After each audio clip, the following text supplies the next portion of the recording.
Hello हमारे प्यारे दोस्तों, कैसे आप लोग? मस्त स्वस्थ हैं। मैं आपका साथी एसएम विकास कुमार आज मैं फिर से आपके लिए 900 वीडियो लाया हूं। जैसा कि देख सकते हैं, वास्तविक संख्या से 25वां नंबर वीवीआई प्रश्न आया हूं।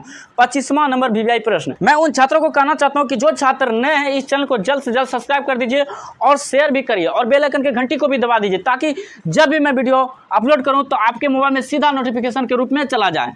और उन्हीं छात्रों को कहना चाहता हूँ कि जो छात्र कोई सपना देखे हैं तो वो सपना पूरा करने के लिए पूरा जी जान लगा दीजिए, एकदम मेहनत करिए, कड़ी मेहनत करिए। लेकिन कहावत में कहते हैं ना कि सपना एक देखेंगे तो 1000 मुश्किलें आएगी, लेकिन वह मंजर बड़ा खूबसूरत होगा जब कामयाबी शोर मचाएगी। इसलिए मैं उन्हीं छात्रों को कहना चाहता हूं कि एकदम मेहनत करिए, कड़ी मेहनत करिए। अगर जो छात्र चाहते हैं कि क्लास 10 में टॉपर मारें, माता पिता का नाम रोशन करें, तो इस चैनल में जुड़िए और अपने सपनों को साकार करिए। तो 25वां नंबर वीवीआई प्रश्न है, एकदम वीवीआई प्रश्न है। क्या कह रहा है कि जाँच करें कि क्या 6 पावर n का अंतिम अंक 0 यानी 0 है, जहाँ n एक प्राकृतिक संख्या है। जो छात्र सब्जेक्टिव बनाने के लिए सीख गया तो वस्तुनिष्ठ प्रश्न एकदम एक चुटकी बजा के बना लेगा।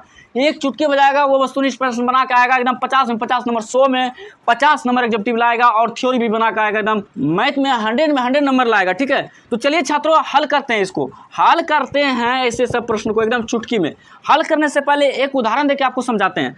मान लीजिए 6 पावर क्या है, n है, तो यहाँ 6 के जगह पे क्या लेते हैं, 8 लेते हैं। 8 लेने के बाद यहाँ पे पावर दे देते हैं n। यहाँ n क्या बोला है, प्राकृतिक संख्या है। तो आपको पहले से पता है प्राकृतिक संख्या किसे कहते हैं। बोलिए छात्रों, प्राकृतिक संख्या किसे कहते हैं? जल्दी से बताइए।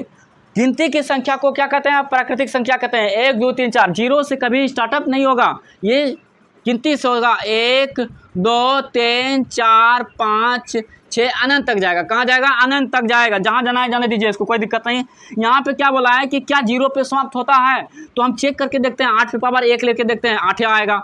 8 पे पावर 2 लेके देखते हैं। घात कोनो ले सकते हैं, n यानी घात है। यहाँ पे क्या है, संख्या पे घात है। घात यहाँ पे है, कोनो n का मान ले लीजिए आप, n का मान कोनो ले लीजिए। लेकिन यहाँ रूल बाय रूल चल रहे हैं तो बेहतर रहेगा। 8 8 कितना हो जाएगा, 64 हो जाएगा। 8 गुना 3 करेंगे 512 हो जाएगा। 8 पे घात 4 लेते हैं तो क्या हो जाएगा, तो 8 से यहाँ पे गुना कर दीजिए। ठीक है, 8 दूनी 16, 8 1 9, 8 पंचे 40, यानी 40 96 हो रहा है। 8 पे घात 5 लेते हैं। चलिए हम तो करके देख चुके हैं, आप भी करके देख लीजिए। 8 पे घात अनंत तक कितनों घात ले लीजिए, 8 पे कितनों संख्या ले लीजिए। ये जो है ना कभी अंतिम संख्या, इसका जो अंतिम संख्या कभी 0 पे क्या होगा, समाप्त नहीं होगा। देख सकते हैं अंतिम संख्या 8 इकाई अंक है। इकाई अंक देखो 4 है, यहाँ पे इकाई अंक देखिए 2 है, इकाई अंक देखिए यहाँ पे 6 है। यानी इकाई अंक क्या 0 पे समाप्त होता है? नहीं हुआ। कारण है इसका। तो चलिए छात्रों, मैं आपको सबसे बड़ा कारण बतलाता हूँ कि क्यों नहीं 0 पर समाप्त होता है अंतिम संख्या। तो सबसे पहले यहाँ क्या 8 है, तो 8 को ही पकड़िए। 8 का क्या करना है, आवाज गुणनखंड करिए। तो 2 से हम सबसे पहले काटते हैं तो कितना आ जाएगा, 4 आ जाएगा। फिर 2 से काटते हैं 2 हो जाएगा, फिर 2 से काटते हैं 1 हो जाएगा। ठीक है, इतना तो बात समझ में आ गया। लेकिन सबसे बड़ी बात यहाँ पे है, 8 का गुणनखंड में सिर्फ 2 है। क्या है, 2 है। और कोई भी संख्या हो जाए, 5 6 7 8 कोई भी हो जाए, तो यहाँ पकड़ने वाली दो एगो कारण है। 2 कारण आपको हमेशा याद रखना है, 2 और 5। ये 2 संख्या अगर जहाँ किसी के आवाज गुणनखंड में कोनो संख्या ले लीजिए, किसी के आवाज गुणनखंड में 2 और 5 ये दोनों संख्या रहे, क्या रहे, ये दोनों संख्या रहे, तो वो अंतिम संख्या क्या हो जाएगा, उसका अंतिम संख्या 0 पर समाप्त होगा, कोई भी घात लेने पर। ठीक है, तो चलिए मैं ऐसा करता हूं कि आप लोग को अच्छी तरह से समझ में आ गया होगा, ध्यान से देखे होंगे। तो मैं क्या बोल रहा हूं कि 2 और 5, किसी भी संख्या का आभाज गुणनखंड में 2 और 5 आ जाए तो वह 0 पे समाप्त होगा। आप गुना करके देख लीजिएगा। ठीक है, तो चलिए छात्रों इसको हम हल करते हैं। हल करने से पहले यहाँ लिखना पड़ेगा, मानक कि a बराबर 6 पावर n। ठीक है, तो a बराबर क्या हो जाएगा, इसका आभाज गुणनखंड करिए छो का, तो कितना हो जाएगा, 2 गुने 3 और पावर दे दीजिए n। ठीक है, तो यहाँ पे आभाज गुणनखंड करने पर 2 और 3 आ रहा है, क्या 2 5 आ रहा है? नहीं आ रहा है, तो क्या हो जाएगा, 0 पर समाप्त नहीं होगा। तो अब आपको यहाँ पे लिखना पड़ेगा, अतः 6 पावर n के कोई भी संख्या शून्य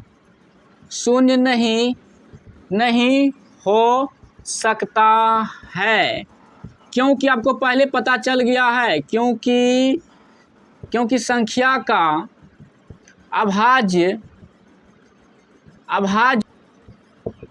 गुणनखंड में 2 और 5 नहीं है।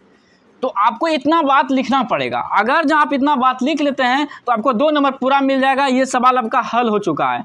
मैं ऐसा करता हूं छात्रों को जो मेरा वीडियो अभी तक देख रहे हैं और अंत तक देखें हैं, तो ये वीडियो आपको अच्छी तरह से, ये प्रश्न आपको अच्छी तरह से समझ में आ गया होगा। तो चलिए छात्रों, आप स्क्रीनशॉट ले लीजिए और ये बातें ध्यान में रखिए, ठीक है। हमेशा ध्यान में रखिए, चाहे कोई भी संख्या आ जाए उसका आवाज गुणनखंड करिए। आवाज गुणनखंड में 2 और 5 नहीं मिले तो समझ जाइएगा कि अंतिम संख्या 0 पर समाप्त नहीं होगा। बस और कुछ नहीं करना है। तो चलिए छात्रों, जय हिंद, जय भारत।